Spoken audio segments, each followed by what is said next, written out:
we continue to think what is the enculturation of Chinese personality and what I included in this process.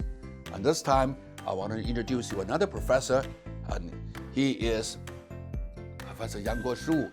He was a professor at Taiwan University, and he is the pioneer of indigenous psychology for the Chinese people. And he proposed that the Chinese enculturation or Chinese personality formation has a lot to do with the following training, including dependence training, obedience training, modest training, self-control training, self-content training, punishment training, shame training, parent egocentrism training, and multiple parentism training. And this is like how a Chinese become a Chinese through this process of socialization or enculturation training. Out of this set of training, here are the characteristics of the Chinese personality or Chinese values. Start with the emphasis on interpersonal harmony.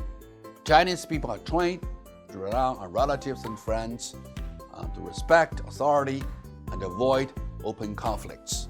Classic studies conducted by Francis Xu and Yang Guoshu and others show that interpersonal harmony or collectivism matter the most for the Chinese and the Chinese personality formation.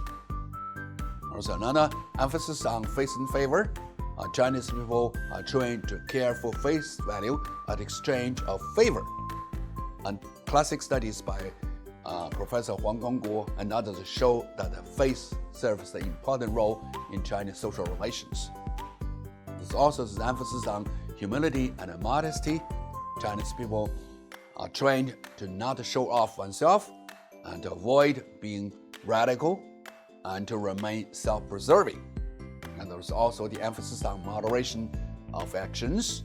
Chinese people are trained to not take extreme actions, but to take a moderate approach in resolving interpersonal or institutional conflicts. There is also the emphasis on use of the shaming strategy. Specifically, Chinese people, children in particular, are often punished by the parental use of withdrawal love and the use of a group shaming strategy to avoid misbehaviors. And there is also the emphasis on sharing family honor and dishonor. And there is also this emphasis on achievement motivation, meaning the Chinese people are trained to try to obtain higher educational goals and attainments. And there is also the emphasis on self-cultivation. The Chinese people are trained to regularly engage in acts of self-reflection, self-questioning, and self-learning, self-transcendence. And also there is emphasis on filial piety.